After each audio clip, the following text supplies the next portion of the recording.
Hi learners, welcome to I Plus Training Solutions.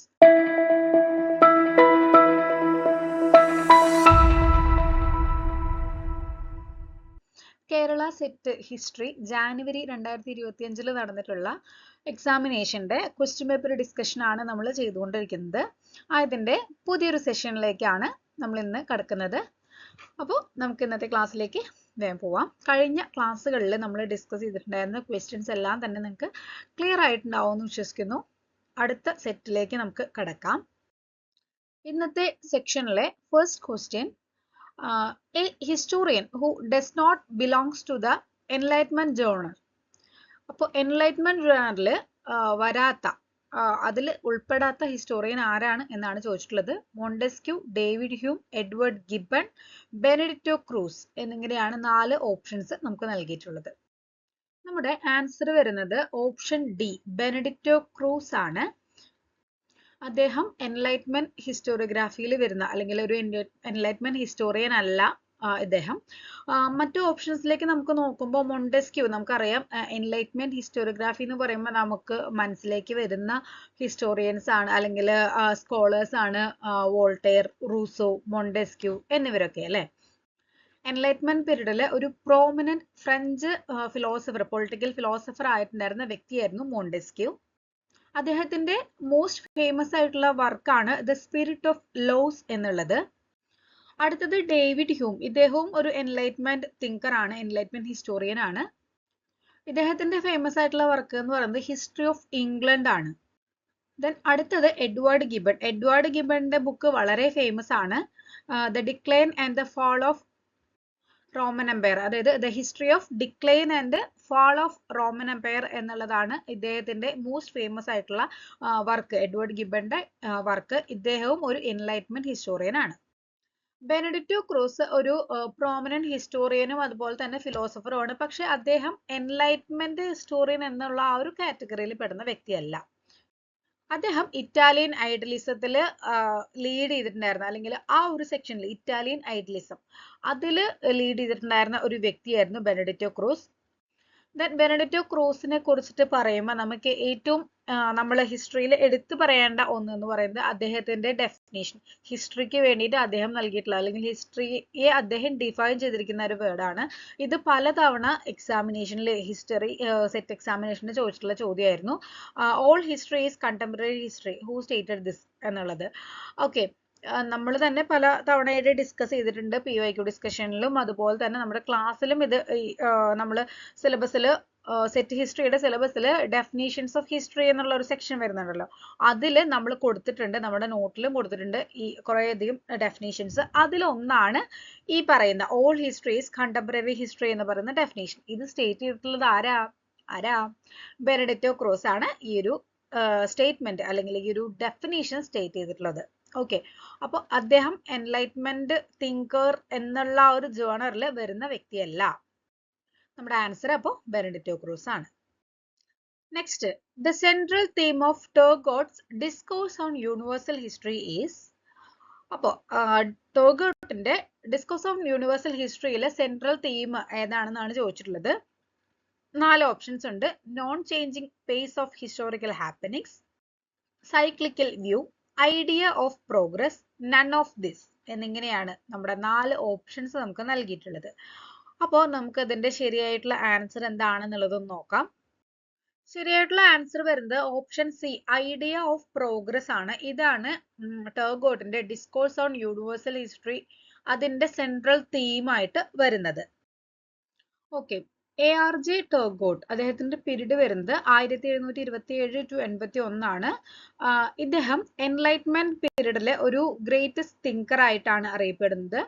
Then he is known to political historians as a pioneer of the doctrine of universal progress, which he first put forward when a student at Sorbonne in a lecture on the successive advance of the human mind. അപ്പോൾ ഇദ്ദേഹത്തിന്റെ ഒരു lecture ആയിരുന്നു successive advance of the human mind എന്ന് പറയുന്നത്. വളരെ famous ആണ് ഈ ഒരു തോട്ട്, അതായത് the successive advance of human mind എന്ന് പറയുന്ന ആ ഒരു തോട്ട് ഉണ്ടല്ലോ, ആ ഒരു തോട്ട് ഇൻട്രൊഡ്യൂസ് ചെയ്ത് തന്നെ ഇദ്ദേഹമാണ് കേട്ടോ. ഈ ഒരു തോട്ടിന്റെ പയനിയർ ആയിട്ട്, അതായത് പയനിയർ എന്ന് പറഞ്ഞാൽ എന്താണ്, മുന്നോടി ആയിട്ട് അറിയപ്പെടുന്നത് ARJ ടെർഗോട്ടിനെയാണ്. അപ്പോൾ അദ്ദേഹത്തിന്റെ ഡിസ്കോഴ്സ് ഓൺ യൂണിവേഴ്സൽ ഹിസ്റ്ററി എന്നുള്ളതിന്റെ ഒരു സെൻട്രൽ തീമായിട്ട് വരുന്നത് ഏതാണ്, ഐഡിയ ഓഫ് പ്രോഗ്രസ് എന്ന് പറയുന്ന ആശയമാണ് അതിന്റെ ഒരു സെൻട്രൽ തീമായിട്ട് വരുന്നത്. Next question, as per Hegel's dialectics of history the two forces that act as engineers of history are. അതാണ് നമ്മുടെ ചോദ്യം. അതായത് ഹെഗലിന്റെ ഡയലക്റ്റിക്സ് ഓഫ് ഹിസ്റ്ററി അത് പ്രകാരം two forces that act as engineers of history, ഹിസ്റ്ററിയുടെ എഞ്ചിനീയേഴ്സ് ആയിട്ട് ആക്ട് ചെയ്യുന്ന രണ്ട് ഫോഴ്സുകൾ ഏതാണെന്നാണ് ചോദിച്ചിട്ടുള്ളത്. Time and space, time and genius, genius and idea of change, none of this എന്നിങ്ങനെയാണ് 4 ഓപ്ഷൻസ് നമുക്ക് നൽകിയിട്ടുള്ളത്.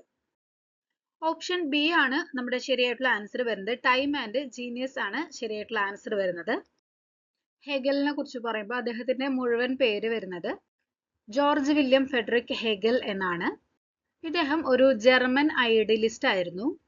അദ്ദേഹത്തിന്റെ നോട്ടബിൾ വർക്ക്സ് ആണ് ഇവിടെ നൽകിയിട്ടുള്ളത്. Phenomenology of spirit, science of logic, encyclopedia of the philosophical sciences in basic outline, then elements of the philosophy of right എന്നിങ്ങനെയാണ് അദ്ദേഹത്തിന്റെ notable works വരുന്നത്. ഹെഗലിന്റെ ഫിലോസഫിയുടെ ഒരു കോർ എലമെന്റ് ആണ് ഡയലക്റ്റിക്കൽ മെത്തേഡ് എന്ന് പറയുന്നത്. Next question, the freedom fighter who went to jail with her 2-month-old baby in connection with the civil disobedience movement. അപ്പോൾ തന്റെ 2 മാസം മാത്രം പ്രായമുള്ള കുഞ്ഞിനെയും കൊണ്ട് ജയിലിലേക്ക് പോയിട്ടുണ്ടായിരുന്ന ഫ്രീഡം ഫൈറ്റർ ആരാണ് എന്നാണ് ചോദിച്ചിട്ടുള്ളത്. എന്തുമായി ബന്ധപ്പെട്ട്? സിവിൽ ഡിസൊബീഡിയൻസ് മൂവ്മെന്റുമായിട്ട് ബന്ധപ്പെട്ടിട്ട്. 4 ഓപ്ഷൻസ് ഉണ്ട്. അമ്മു സ്വാമിനാഥൻ, അക്കാമ ചെറിയാൻ, കുട്ടിമാളു അമ്മ, ദാക്ഷായിനി വേലായുധൻ എന്നിങ്ങനെയാണ് 4 ഓപ്ഷൻസ് ഉള്ളത്. ഓപ്ഷൻസ് ഈ കുട്ടിമാളു അമ്മയാണ്, AV കുട്ടിമാളു അമ്മ. സിവിൽ ഡിസൊബീഡിയൻസ് മൂവ്മെന്റിൽ ആക്റ്റീവ്ലി പാർട്ടിസിപ്പേറ്റ് ചെയ്തിട്ടുണ്ടായിരുന്ന ഒരു വിമൻ ഫ്രീഡം ഫൈറ്റർ ആയിരുന്നു AV കുട്ടിമാളു അമ്മ. 1936 AV കുട്ടിമാളു അമ്മയെ മദ്രാസ് അസംബ്ലിയിലേക്ക് സെലക്ട് ചെയ്തിട്ടുണ്ടായിരുന്നു. ദെൻ ക്വിറ്റ് ഇന്ത്യ സമരത്തിന് പങ്കെടുത്തതിന്റെ പേരിൽ AV കുട്ടിമാളു അമ്മയെ 2 വർഷത്തോളം ജയിലിൽ അടച്ചിട്ടുണ്ടായിരുന്നു. മാതൃഭൂമിയുടെ ഡയറക്ടറായിട്ടും അതുപോലെ മലബാർ ഹിന്ദി പ്രചാര സഭയുടെ അധ്യക്ഷയായിട്ടും പ്രവർത്തിച്ചിട്ടുണ്ടായിരുന്നു. Next question, the entry of women as nun in Buddhist Sangha for the first time happened in which place, ഏത് സ്ഥലം എന്നാണ് ചോദിച്ചിട്ടുള്ളത്. അതായത് സ്ത്രീകള് ബുദ്ധിസത്തിലേക്ക് നണ്ണായിട്ട്, അതായത് സന്യാസിനിയായിട്ട് ബുദ്ധിസ്റ്റ് സംഘയിലേക്ക് ആദ്യമായിട്ട് എവിടെ വെച്ചാണ് കടന്നു വന്നിട്ടുള്ളത് എന്നാണ് ചോദിച്ചിട്ടുള്ളത്. വൈശാലി, രാജഗൃഹ, മഗധ, പാടലിപുത്ര എന്നിങ്ങനെയാണ് 4 ഓപ്ഷൻസ് നമുക്ക് നൽകിയിട്ടുള്ളത്. നമ്മുടെ ആൻസർ വരുന്നത് ഓപ്ഷൻ എ വൈശാലിയാണ്. ഓക്കെ, നമ്മുടെ ആൻസർ അപ്പോൾ വൈശാലിയാണ് എന്നുള്ളത് നമ്മൾ പറഞ്ഞു കഴിഞ്ഞു. അപ്പോൾ ഈ വൈശാലിയിൽ വെച്ചിട്ട് ആദ്യത്തെ ബിക്കുനി ആയിട്ട് കൺവേർട്ടഡ് ആവുന്നത്, ബിക്കുനി എന്ന് പറഞ്ഞു കഴിഞ്ഞാൽ ബുദ്ധിസ്റ്റ് സംഘയിൽ വരുന്ന സ്ത്രീ സന്യാസിനിമാരേനെയാണ്, വിമൺ നൺസിനെയാണ് പറയുന്നത് ബിക്കുനീസ് എന്ന് പറയുന്നത്. ഭിക്ഷു അതുപോലെ തന്നെ ബിക്കു അതുപോലെ തന്നെ ബിക്കുനി, മെയില് ഫീമെയിലിന് അങ്ങനെയാണ് കാറ്റഗറൈസ് ചെയ്യുന്നത് ഇവിടുത്തെ സന്യാസിനിമാരേനെ. ഓക്കെ, അപ്പോൾ ആ വ്യക്തിയുടെ പേര് എന്ന് പറയുന്നത് മഹാപ്രജാപതി ഗൗതമി എന്നാണ്. ഈ മഹാപ്രജാപതി ഗൗതമി എന്ന് പറയുന്നത് ബുദ്ധന്റെ ആന്റ് ആണ്. അതായത് ബുദ്ധന്റെ എന്താ ആയാന്നോ അല്ലെങ്കിൽ ഫോസ്റ്റർ മദർ, അതായത് വളർത്തമ്മ ഒക്കെ ആയിട്ട് ഉണ്ടായിരുന്ന ഒരു ലേഡി ആയിരുന്നു മഹാപ്രജാപതി ഗൗതമി എന്ന് പറയുന്നത്. ഇവരോടുള്ള ബുദ്ധന്റെ ആ ഒരു ഭയങ്കരമായിട്ടുള്ള സ്നേഹം, അതായത് ഒരു വാത്സല്യം, അമ്മ എന്നുള്ള നിലയിലുള്ള അമ്മയോടുള്ള വാത്സല്യം എന്നുള്ള പോലെ ആ ഒരു അത്രയും പ്യുവർ ആയിട്ടുള്ള ആ ഒരു റിലേഷൻഷിപ്പിന്റെ ബേസിലാണ് ബുദ്ധന് ഗൗതമ ബുദ്ധൻ എന്ന് വിളിക്കുന്നത് കേട്ടോ. ഓക്കെ, അദ്ദേഹം ആ ഒരു പേര് ചൂസ് ചെയ്തിട്ടുണ്ടായിരുന്നത് അതുകൊണ്ടാണ് ഗൗതമ ബുദ്ധൻ. മഹാപ്രജാപതി ഗൗതമിയാണ് ആദ്യമായിട്ട് ബുദ്ധിസത്തിലേക്ക് കൺവേർട്ടഡ് ആവുന്ന അല്ലെങ്കിൽ ബുദ്ധിസ്റ്റ് നണ്ണാവുന്ന സ്ത്രീ എന്ന് പറയുന്നത്. അപ്പോൾ ഇത് നടക്കുന്നത് വൈശാലിയിൽ വെച്ചിട്ടായിരുന്നു. അടുത്ത ചോദ്യം, who was the leading lady of the Tholviraku Samaram in north Malabar? North മലബാറിലെ തോൽവിറക് സമരം ലീഡ് ചെയ്തിട്ടുണ്ടായിരുന്ന സ്ത്രീ ആരാണ്, ലേഡി ആരാണെന്നാണ് ചോദിച്ചിട്ടുള്ളത്. യശോധര അമ്മ, ദേവകി നിലയങ്കോട്, കാഞ്ചി അമ്മ, കാർത്യായനി അമ്മ എന്നിങ്ങനെയാണ് 4 ഓപ്ഷൻസ് ഉള്ളത്. ആൻസർ വരുന്നത് ഓപ്ഷൻ ഡി കാർത്യായനി അമ്മയാണ്. തോൽവിറക് സമരത്തിനെ കുറിച്ച് പറയുമ്പോൾ വടക്കേ മലബാറിലെ നോർത്ത് മലബാറിലാണ് ഇത് നടന്നിട്ടുണ്ടായിരുന്നത്, ഈ ഒരു ഇൻസിഡന്റ്. ഈ നോർത്ത് മലബാറിലെ ചീമേനി കാടുകളിൽ നിന്ന് തോലും വിറകും ഇങ്ങനെ ഫ്രീ ആയിട്ടാണ് അവിടുത്തെ ജനങ്ങൾ എടുത്തിട്ടുണ്ടായിരുന്നത്. അങ്ങനെ ഫ്രീ ആയിട്ട് ഈ കാര്യങ്ങൾ, ഈ തോലും വിറകും കളക്ട് ചെയ്യുന്ന ഈ ഒരു സമ്പ്രദായം ഉണ്ടല്ലോ, അവിടുത്തെ ഭൂവുടമകൾ തടസ്സപ്പെടുത്തിയിട്ടുണ്ടായിരുന്നു. അതിനെതിരെ നടന്നിട്ടുണ്ടായിരുന്ന ഒരു സമരമാണ് തോൽവിറക് സമരം എന്ന് പറയുന്നത്. 1946 കാലഘട്ടത്തിലാണ് ഈ ഒരു തോൽവിറക് സമരം സംഘടിപ്പിക്കുന്നത്. ഈ ഒരു തോൽവിറക് സമരത്തിനോടനുബന്ധിച്ച് നടന്നിട്ടുണ്ടായിരുന്ന ഒരു മുദ്രാവാക്യം ആണ് തോലും വിറകും ഞങ്ങൾ എടുക്കും, കാലം വന്ന് തടുത്താലും എന്നുള്ള ആ ഒരു മുദ്രാവാക്യം കേട്ടോ. ദെൻ ഈ തോൽവിറക് സമരത്തിന്റെ സമരനായിക എന്നറിയപ്പെടുന്ന വ്യക്തിയായിരുന്നു കാർത്യായനി അമ്മ. തോൽവിറക് സമരം നടന്നിട്ടുള്ള സ്ഥലം എന്ന് പറയുന്നത് ചീമേനിയാണ്, കാസർഗോഡ് ജില്ലയിൽ. കറക്റ്റ് ഡേറ്റ് പറയുന്നത് 1946 ഡിസംബർ 15 ആണ് ഈ ഒരു തോൽവിറക് സമരം നടന്നിട്ടുണ്ടായിരുന്ന ഡേറ്റ് എന്ന് പറയുന്നത്. സോറി, ഡിസംബർ അല്ല, നവംബർ 15 കേട്ടോ, 1946 നവംബർ 15. അടുത്തത് ഒരു മാച്ച് ദ ഫോളോയിങ് ക്വസ്റ്റ്യൻ ആണ്. ലിസ്റ്റ് ഫസ്റ്റ് ലിസ്റ്റ് സെക്കൻഡുമായിട്ട് മാച്ച് ചെയ്യാനാണ് പറഞ്ഞിട്ടുള്ളത്. ലിസ്റ്റ് ഫസ്റ്റ് നോക്കുമ്പോൾ നമുക്കറിയാം ഇതെല്ലാം സൈറ്റേഷൻസ് ആണ് കേട്ടോ. നമ്മൾ നമ്മുടെ ക്ലാസ്സിൽ വളരെ വ്യക്തമായിട്ട് സൈറ്റേഷൻസ് ഡീറ്റെയിൽ ചെയ്ത് പോയിട്ടുള്ളതാണ്. ക്ലാസ് കണ്ടവർക്ക് എന്തായാലും ഈ ഒരു ആൻസർ കൃത്യമായിട്ട് മനസ്സിലായിട്ടുണ്ടാവുമായിരിക്കും. നോക്കാം. ഓപ്സിറ്റ്, പാസിം, ലോക്സിറ്റ്, ഇബിഡ് എന്നിങ്ങനെയാണ് ഓപ്ഷൻസ് ലിസ്റ്റ് ഫസ്റ്റ് നൽകിയിട്ടുള്ളത്. List second in the passage cited, in the same place, in the work cited, here and there എന്നിങ്ങനെയാണ് നൽകിയിട്ടുള്ളത്. അപ്പോൾ ഇതിനോട് അസോസിയേറ്റ് ചെയ്യുന്ന കോഡുകളാണ് ഇവിടെ ഈ സ്ലൈഡിൽ കൊടുത്തിട്ടുള്ളത്. ഇത് വെച്ച് കണക്ട് ചെയ്തിട്ടാണ് നമ്മൾ ആൻസർ പറയേണ്ടത് കേട്ടോ. അപ്പോൾ കോഡുകൾ കൃത്യമായിട്ടൊന്ന് ചെക്ക് ചെയ്യുക, എന്നിട്ട് ആൻസറിലേക്ക് എത്താം. നമുക്ക് ആൻസർ ഒന്ന് നോക്കാം. നമ്മുടെ ശരിയായിട്ടുള്ള ആൻസർ വന്നിട്ടുള്ളത് ഓപ്ഷൻ ബി ആണ്, അതായത് A3, B4, C1, D2. ഓപ്സിറ്റ് എന്നാൽ 3 വരുന്നത് ഏതാണ്? In the work cited. B passim വരുന്നത് 4 ആണ്, here and there. Then C connect ആവുന്നത് 1 ആയിട്ടാണ്. സി എന്നാൽ ലോക്സിറ്റ് ആണ്, in the passage cited. Then D connect ആവുന്നത് 2 ആയിട്ടാണ്. ഡി എന്ന് പറയുന്നത് ഇബിഡ് ആണ്, ഇൻ ദ സെയിം പ്ലേസ്. അപ്പൊ എന്താണ് ഈ പറയുന്ന ഓപ്സിറ്റ്, ലോക്സിറ്റ്, ഇതൊക്കെ എന്താണ്? ഇബിഡ് എന്നൊക്കെ പറയുന്നത് എന്താണ്? അതൊക്കെ സൈറ്റേഷൻസ് ആണ് അല്ലേ? ഈ സൈറ്റേഷൻസ് എന്തിനു വേണ്ടിയിട്ടാണ് യൂസ് ചെയ്യുന്നത്? നമ്മൾ ഒരു വർക്ക് ചെയ്യുമ്പോൾ, അതായത് ഇപ്പൊ എന്തെങ്കിലും ഡെസർട്ടേഷനോ തീസിസോ അതല്ലെങ്കിൽ എന്തെങ്കിലും പ്രൊജക്ട് വർക്കോ അങ്ങനെ ചെയ്യുമ്പോൾ നമുക്ക് മറ്റ് റെഫറൻസുകൾ നമുക്ക് എടുക്കേണ്ടതായിട്ട് വരും. അങ്ങനെ റെഫറൻസുകൾ നമ്മൾ എടുക്കുമ്പോൾ ആ റെഫറൻസുകൾ നമ്മൾ കറക്റ്റ് ആയിട്ട് അതിൽ നോട്ട് ചെയ്തിട്ടില്ലെങ്കിൽ പ്ലേജറിസം വരും അല്ലെ? നമ്മൾ കോപ്പി അടിച്ച് വെച്ചു എന്നാണ് പറയുക. നമുക്ക് ഇൻസ്പയർ ചെയ്ത് എഴുതാം, അല്ലെങ്കിൽ അതിന്റെ റെഫറൻസ് എടുത്തൊക്കെ എഴുതാം, പക്ഷെ അതിൽ കൃത്യമായിട്ടുള്ള റെഫറൻസ് നമ്മൾ അതിൽ ആഡ് ചെയ്യണം, അല്ലെങ്കിൽ പ്ലേജറിസം വന്ന് നമ്മുടെ വർക്ക് കൊളാവും അല്ലെ? അങ്ങനെ ആ റെഫറൻസ് നമ്മൾ ഇവിടെ നമ്മുടെ വർക്കിൽ വെക്കുമ്പോൾ അതിന് ഉള്ള ഒരു മെത്തേഡാണ് ഈ സൈറ്റേഷൻസ് എന്ന് പറയുന്നത്. അതായത് ആ വർക്ക് നമ്മളിങ്ങനെ റിപ്പീറ്റഡ് ആയിട്ട് നമ്മളിങ്ങനെ ഒരു വർക്കിന്റെ സ്റ്റേറ്റ്മെന്റുകൾ, ആ വർക്കിൽ നിന്നുള്ള സ്റ്റേറ്റ്മെന്റുകൾ നമ്മളിങ്ങനെ യൂസ് ചെയ്യുന്നുണ്ടെങ്കിൽ നമ്മൾ ഈ വർക്കിന്റെ നമ്മൾ എന്താ സൈറ്റ് ചെയ്യുമ്പോൾ എന്തൊക്കെ ഡീറ്റെയിൽസ് നമുക്ക് ആഡ് ചെയ്യണം? വർക്കിന്റെ പേര്, ഓതറിന്റെ പേര്, year of publication, page number, ഇതൊക്കെ നമ്മൾ ആഡ് ചെയ്യണം അല്ലേ? അതിന്റെ പബ്ലിക്കേഷൻ പ്ലേസ് എല്ലാം നമ്മൾ ആഡ് ചെയ്യണം. അപ്പോൾ ഇതിങ്ങനെ ഓരോ തവണയും സൈറ്റ് ചെയ്യുമ്പോൾ ഈ സെയിം കാര്യങ്ങൾ ഇങ്ങനെ പിന്നെയും ഇങ്ങനെ എക്സ്പ്ലെയിൻ ചെയ്ത് എഴുതേണ്ട ആവശ്യം നമുക്ക് വരുന്നില്ല ഇത്തരത്തിലുള്ള സൈറ്റേഷൻസ് നമ്മൾ യൂസ് ചെയ്യുമ്പോൾ. അതിന് പകരമായിട്ടാണ് ഓപ്സിറ്റ്, ലോക്സിറ്റ്, ഇബിഡ് എന്നിങ്ങനെയുള്ള കാര്യങ്ങൾ നമ്മൾ യൂസ് ചെയ്യുന്നത്. ഓക്കെ, ക്ലിയർ ആണല്ലോ? നമ്മുടെ ക്ലാസ്സിൽ ഇത് വ്യക്തമായിട്ട് പറഞ്ഞിട്ടുള്ളതാണ്. ഇങ്ങനെ സൈറ്റേഷൻസ് യൂസ് ചെയ്യുക വഴി നമ്മുടെ വർക്ക് നമ്മുടെ എന്തെങ്കിലും ഡെസിറ്റേഷനോ അല്ലെങ്കിൽ മറ്റ് വർക്കുകൾ വായിക്കുമ്പോൾ അതിൻ്റെ റീഡേഴ്സിന് നമ്മൾ ആ ഒരു സൈറ്റേഷൻ കൊടുത്തിട്ടുണ്ടെങ്കിൽ ഒരു കീ നോട്ടായിട്ടൊക്കെ അല്ലേ നമ്മൾ കൊടുത്തിട്ടുണ്ടാവുക. അപ്പോൾ ആ ഒരു റെഫറൻസ് എടുത്തിട്ട് നമ്മുടെ റീഡർക്ക് കൂടുതൽ എക്സ്ട്രാ റീഡിങ് നമുക്ക് അതിനാവശ്യമാണെന്നുണ്ടെങ്കിൽ നമുക്കത് നമ്മുടെ റീഡറിന് അത് സാധിക്കുമല്ലോ. ആ ഒരു സെയിം ബുക്ക് ഇപ്പൊ നമുക്ക് ആ ബുക്കിന്റെ കറക്റ്റ് സൈറ്റേഷൻ കിട്ടിയിട്ടുണ്ടെങ്കിൽ നമുക്ക് ആ ബുക്ക് മറ്റേത് ലൈബ്രറിയിൽ നിന്ന് വേണമെങ്കിൽ നമുക്ക് എടുത്ത് വായിക്കാവുന്നതാണ് അല്ലെ?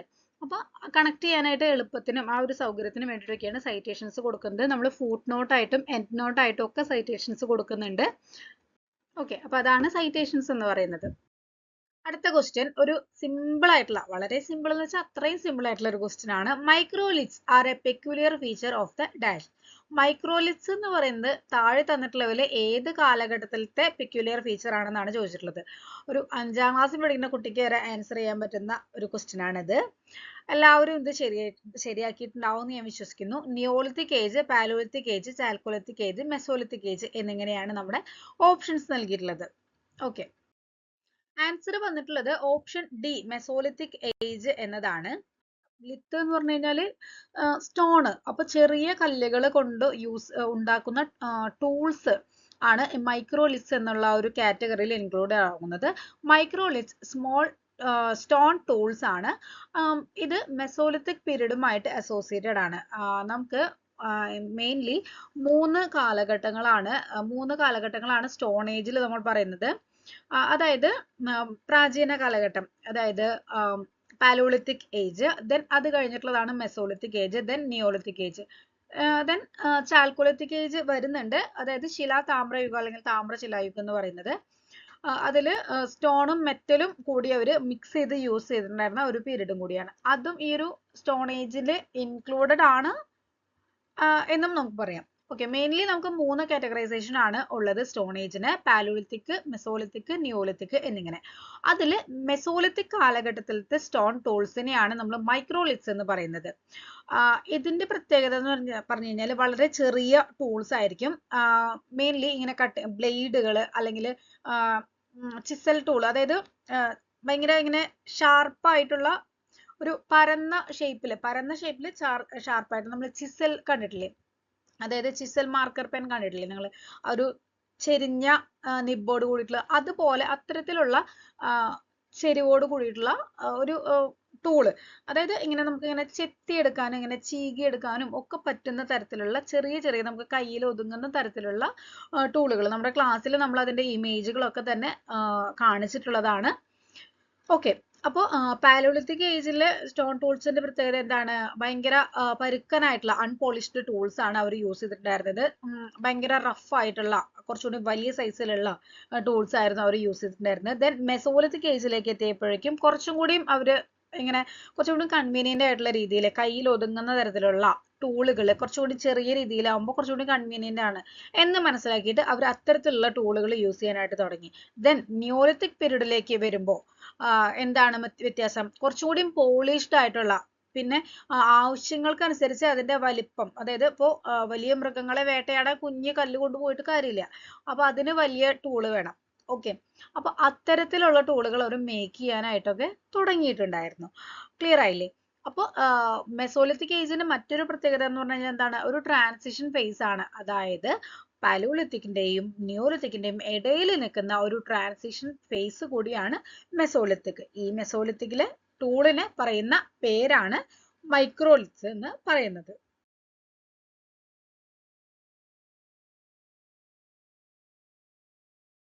Next question, who said history is the unfolding story of human freedom? അപ്പോൾ ഒരു ഡെഫിനേഷൻ ആണ്, ഹിസ്റ്ററിന് the unfolding story of human freedom എന്ന് പറഞ്ഞിട്ടുള്ളത് ആരാണ് എന്നാണ് ചോദിച്ചിട്ടുള്ളത്. John Seeley, Lord Acton, FW Maitland, Henry Johnson എന്നിങ്ങനെയാണ് ഓപ്ഷൻസ് നമുക്ക് നൽകിയിട്ടുള്ളത്. ശരിയായിട്ടുള്ള ആൻസർ വരുന്നത് ഓപ്ഷൻ ബി ലോർഡ് ആക്ടൺ ആണ്. ലോർഡ് ആക്ടന്റെ ഒരു സ്റ്റേറ്റ്മെന്റ് ആയിരുന്നു, അല്ലെങ്കിൽ ഒരു ഡെഫിനേഷൻ ആയിരുന്നു, history is the unfolding story of human freedom എന്നുള്ളത്. അതായത് എന്താണ് അതിന്റെ ട്രാൻസ്ലേഷൻ എന്ന് പറയുന്നത്? അൺഫോൾഡിംഗ് സ്റ്റോറി ആണെന്ന്. അതായത് ഹ്യൂമൻ ഫ്രീഡത്തിന്റെ, മനുഷ്യ സ്വാതന്ത്ര്യത്തിന്റെ ഒരു അൺഫോൾഡിംഗ് സ്റ്റോറിയാണ് നമ്മൾ ചരിത്രത്തിൽ വിവരിക്കുന്നത് എന്നാണ് അദ്ദേഹം സ്റ്റേറ്റ് ചെയ്തിരിക്കുന്നത്. അതിൽ നിന്നും എന്താണ് നമുക്ക് മനസ്സിലാക്കിയെടുക്കേണ്ടത്? അതായത് ഈ ഒരു സ്റ്റേറ്റ്മെന്റ് ഇന്റർപ്രറ്റ് ചെയ്യുന്നത് എന്താണ്? ഹിസ്റ്ററി എന്ന് പറഞ്ഞു കഴിഞ്ഞാൽ ഒരു ഇവന്റ്സിന്റെ ഒരു കളക്ഷൻ മാത്രമല്ല, ഹ്യൂമൻ ഡെവലപ്മെന്റിന്റെ ഒരു പ്രോസസ്സും കൂടി അതിൽ എക്സ്പ്ലെയിൻ ചെയ്യുന്നുണ്ട്. അതിനോടൊപ്പം തന്നെ ഒരു ലിബർട്ടി, ഒരു സ്വാതന്ത്ര്യം, അതിന്റെ ഒരു പ്രോസസ്സ് കൂടി, അതായത് ഓരോ ടൈം ഗ്യാപ്പിലും അല്ലെങ്കിൽ ഓരോ ടൈം ഇങ്ങനെ പോയി വരുന്തോറും മനുഷ്യർക്ക് ഇങ്ങനെ സ്വാതന്ത്ര്യത്തിൽ വ്യത്യാസം വരികയാണ് അല്ലേ. കുറെ പേര് സ്വാതന്ത്ര്യം അക്വയർ ചെയ്യുന്നുണ്ട്, കുറെ പേർക്ക് അത് നഷ്ടമാവുന്നുണ്ട്, അതായത് സ്ലേവറി സിസ്റ്റം അങ്ങനത്തെ കാര്യങ്ങളൊക്കെ വന്നിട്ട്. ഓക്കെ, അപ്പൊ ഇത്തരത്തിലുള്ള മനുഷ്യന്റെ കഥകൾ, അതായത് മിയർലി ഒരു ഇവന്റ് മാത്രമല്ല ഇതിൽ ഡിസ്കസ് ചെയ്യുന്നത്, ഹിസ്റ്ററിയിൽ രേഖപ്പെടുത്തുന്നത്, മറിച്ച് ഇത്തരത്തിലുള്ള ഓരോ കാര്യങ്ങളും ഹ്യൂമൻ ഡെവലപ്മെന്റിന്റെ സ്റ്റേജ് ബൈ സ്റ്റേജ് ആയിട്ടുള്ള ഓരോ ഡെവലപ്മെന്റ്സും ഓരോ പ്രോസസ്സും നമ്മൾ ഹിസ്റ്ററിയിൽ ഡീറ്റെയിൽ ചെയ്യുന്നുണ്ട്, അതിൽ ഡിസ്ക്രൈബ് ചെയ്യുന്നുണ്ട് എന്നാണ് ഈ ഒരു സ്റ്റേറ്റ്മെന്റ് കൊണ്ട് ലോർഡ് ആക്ടൺ ഡിഫൈൻ ചെയ്തിരിക്കുന്നത്. നമ്മുടെ ഇന്നത്തെ സെഷനിൽ ലാസ്റ്റ് ക്വസ്റ്റ്യൻ ആണ്, which of the following is not a factor in upholding objectivity in historical writing. Okay, historical റൈറ്റിംഗിൽ ഒബ്ജക്റ്റിവിറ്റി അപ്ഹോൾഡ് ചെയ്യാത്ത ഫാക്ടർ ഏതാണെന്നാണ് ചോദിച്ചിട്ടുള്ളത്. 4 ഓപ്ഷൻസ് നമുക്ക് നൽകിയിട്ടുണ്ട്. Use of a wide variety of primary sources, using dubious document, keeping moral integrity and honesty, prioritise documents accuracy. Option B ആണ് നമ്മുടെ answer ആയിട്ട് വരുന്നത്. നമുക്ക് ഓപ്ഷൻസ് വായിക്കുമ്പോൾ തന്നെ നമ്മുടെ ഇതിന്റെ ആൻസർ നമുക്ക് മനസ്സിലേക്ക് വരും. അതായത് നമ്മൾ ഡൗട്ടുള്ള ഏതെങ്കിലും കാര്യങ്ങൾ നമ്മൾ നമ്മുടെ റൈറ്റിംഗ്സിൽ വെക്കുവോ? ഇല്ല അല്ലെ. നമുക്ക് ഡൗട്ട്ഫുൾ ആയിട്ടുള്ള കാര്യങ്ങൾ നമ്മൾ അതിൽ വെക്കില്ല അല്ലെ. അതിന്റെ ഒതൻസിറ്റിനെ അത് ബാധിക്കും. അപ്പോൾ ഡൗട്ട്ഫുൾ ആയിട്ടുള്ള ഡോക്യുമെന്റ്സ് ഇത്തരത്തിൽ നമ്മുടെ ഹിസ്റ്റോറിക്കൽ റൈറ്റിംഗിൽ ആഡ് ചെയ്യുന്നതാണ് ഒബ്ജക്റ്റിവിറ്റിക്ക് ഒരു ബാരിയർ ആയിട്ട്, അല്ലെങ്കിൽ ഒബ്ജക്റ്റിവിറ്റിക്ക് അനുകൂലമല്ലാത്ത ഒരു സ്റ്റേറ്റ്മെന്റ് ആയിട്ട് ഈ ഓപ്ഷനിൽ കൊടുത്തിട്ടുള്ളത്. ഹിസ്റ്റോറിക്കൽ റൈറ്റിംഗിൽ ഒബ്ജക്റ്റിവിറ്റി അപ്ഹോൾഡ് ചെയ്യുന്ന കാര്യങ്ങളാണ് നമ്മൾ ഈ ഒരു സ്ലൈഡിൽ കൊടുത്തിട്ടുള്ളത്. അതായത് യൂസ് ഓഫ് പ്രൈമറി സോഴ്സസ്, അതായത് ഒറിജിനൽ ഡോക്യുമെന്റ്സിന് പ്രയോറിറ്റി കൊടുക്കേണ്ടതുണ്ട്. ഒരു ഹിസ്റ്റോറിയൻ ഒറിജിനൽ ഡോക്യുമെന്റ്സിനായിരിക്കണം പ്രയോറിറ്റി കൊടുക്കേണ്ടത്. ഓക്കെ, ഒറിജിനൽ ഡോക്യുമെന്റ്സ് എന്ന് പറയുമ്പോൾ അത്രത്തോളം അതിന് ആക്യുറസി ഉണ്ടായിരിക്കും അല്ലെ. ഒറിജിനൽ ഡോക്യുമെന്റ്സ്, ആർട്ടിഫാക്റ്റുകൾ, ഫസ്റ്റ് ഹാൻഡ് ഇൻഫർമേഷൻസ് അല്ലെങ്കിൽ ഫസ്റ്റ് ഹാൻഡ് അക്കൗണ്ട്സ് ഒക്കെ ഇത്തരത്തിൽ പ്രൈമറി സോഴ്സിലാണ് വരുന്നത്. നെക്സ്റ്റ് ആണ് critical analysis of the source. നമുക്കൊരു സോഴ്സ് അവൈലബിൾ ആയിട്ട് ലഭിച്ചിട്ടുണ്ടെന്നുണ്ടെങ്കിൽ ആ ഒരു സോഴ്സ് അങ്ങനെ തന്നെ കണ്ണും പൂട്ടി വിശ്വസിച്ച് നമ്മളത് നമ്മുടെ വർക്കിലേക്ക് എടുക്കുകയല്ല വേണ്ടത്. ആ ഒരു സോഴ്സ്, അതിന്റെ ഓതൻസിറ്റി, അതിന്റെ ഒരു ആക്യുറസിയും ഒക്കെ നമ്മൾ ഇവാലുവേറ്റ് ചെയ്യണത് അത്യാവശ്യമാണ്. അതിന്റെ റിലയബിലിറ്റി എത്രത്തോളം ഉണ്ട് എന്നുള്ളത് നമ്മൾ മനസ്സിലാക്കിയെടുക്കണം. അത് നമ്മൾ ഇവാലുവേറ്റ് ചെയ്യേണ്ടത് നമുക്ക് അത്യാവശ്യമാണ് അല്ലെ. അപ്പൊ അതാണ് രണ്ടാമത്തെ പോയിന്റ് ആയിട്ട് പറയുന്നത്. നെക്സ്റ്റ് വൺ ആണ് അവോയ്ഡിങ് പേഴ്സണൽ ബയാസസ്. നമുക്ക് ഒന്നിനോട് ഒന്ന് പക്ഷപാതപരമായിട്ട് പെരുമാറുക എന്നുള്ള ഒരു കാര്യം ഈ ഒരു ഹിസ്റ്റോറിക്കൽ ഒബ്ജക്റ്റിവിറ്റിക്ക് അല്ലെങ്കിൽ ഹിസ്റ്റോറിക്കൽ റെക്കോർഡ് നമ്മൾ ചെയ്യുമ്പോൾ അതിന്റെ ഒബ്ജക്റ്റിവിറ്റിക്ക് ബാരിയർ ആയിട്ട് വരുന്ന ഒരു കാര്യമാണ്. അതായത് നമുക്ക് ഒന്നിനോട് ഒരു ബയാസ് പാടില്ല, നമുക്കൊരു പക്ഷഭേദം പാടില്ല. അപ്പൊ എനിക്ക് ഇഷ്ടപ്പെട്ട ഒരു കാര്യം ആയതുകൊണ്ട് തന്നെ ഞാൻ അത് ഇതിലേക്ക് എടുക്കുകയാണ്, അല്ലെങ്കിൽ നമ്മളിപ്പോൾ ഒരു രാഷ്ട്രീയ പാർട്ടികളെ കുറിച്ചിട്ടുള്ള ഒരു തീസിസ് ആണ് നമ്മൾ ചെയ്യുന്നത് വെച്ച് കഴിഞ്ഞാൽ നമുക്ക് ഇഷ്ടപ്പെട്ട പാർട്ടിനെ കുറിച്ചിട്ട് ഇങ്ങനെ പൊന്തിച്ചെഴുതുക, നമുക്ക് ഇഷ്ടമില്ലാത്ത അല്ലെങ്കിൽ നമ്മുടെ എതിർ പാർട്ടിനെ കുറിച്ചിട്ട് ഇങ്ങനെ താഴ്ത്തി പറയുക, അത്തരം കാര്യങ്ങളൊന്നും ചെയ്യാൻ വേണ്ടി പാടില്ല. അതാണ് ബയാസ്ഡ് എന്ന് പറയുന്നത്. നമുക്ക് ഇഷ്ടപ്പെട്ട പാർട്ടിനെ കുറിച്ചിട്ട് നമ്മളിങ്ങനെ എന്താ പൊക്കി പറയുക എന്ന് പറയില്ലേ, അത്തരത്തിലുള്ള കാര്യങ്ങളൊക്കെയാണ് ബയാസ്ഡ് ആയിട്ടുള്ളത്. അതൊന്നും ഈ ഒരു ഒബ്ജക്റ്റിവിറ്റിക്ക് അനുകൂലമായിട്ടുള്ള കാര്യങ്ങളല്ല, ഒബ്ജക്റ്റിവിറ്റിക്ക് എതിരായിട്ടുള്ള കാര്യങ്ങളാണ് അതൊക്കെ. ഓക്കെ, അടുത്താണ് മെയിൻറ്റെയിനിങ് മോറൽ ഇന്റഗ്രിറ്റി. ഒരു വർക്ക് ചെയ്യുമ്പോൾ അത് കൃത്യമായിട്ട് സത്യസന്ധതയോട് കൂടിയിട്ട് നല്ല ഹോണസ്റ്റ് ആയിട്ട് നമ്മൾ ആ ഒരു വർക്ക് ചെയ്യേണ്ടതുണ്ട്. അപ്പൊ ഇതൊക്കെയാണ് പ്രധാനമായിട്ടും ഒബ്ജക്റ്റിവിറ്റി അപ്ഹോൾഡ് ചെയ്യുന്ന പോയിന്റ്സ് എന്ന് പറയുന്നത്. ഓക്കെ, അപ്പോൾ ഇന്നത്തെ 10 ക്വസ്റ്റ്യൻസ് നമ്മൾ ഡിസ്കസ് ചെയ്ത് കഴിഞ്ഞു. നെക്സ്റ്റ് ക്വസ്റ്റ്യൻസ് നമ്മൾ അടുത്ത വീഡിയോയിൽ അപ്ലോഡ് ചെയ്യുന്നതായിരിക്കും. ഇന്നത്തെ ക്വസ്റ്റ്യൻസും ഡിസ്കഷനും എല്ലാവർക്കും കൃത്യമായിട്ട് മനസ്സിലായിട്ടുണ്ടാവും എന്ന് വിശ്വസിക്കുന്നു. Thank you.